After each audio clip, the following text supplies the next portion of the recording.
Hi, this is Chris from Total Parts Pro, and today we have a 2009 Subaru Forester, stock reference number 7410. This shape runs from the second month 2008 through to the second month 2011. It has an EJ25 2.5 litre 4-cylinder petrol engine backed by an automatic all-wheel drive transmission.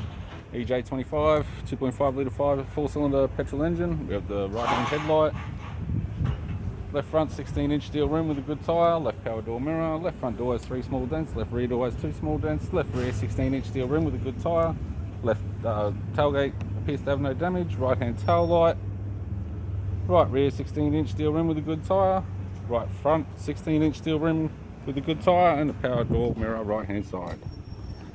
We have the driver's side door trim, power window master switch. This vehicle's fitted with black cloth interior, automatic type console, automatic gear shifter, heater control, single stack CD player, interior mirror, courtesy lamp, left sun visor, right sun visor, instrument cluster, and a tidy 3-spoke steering wheel.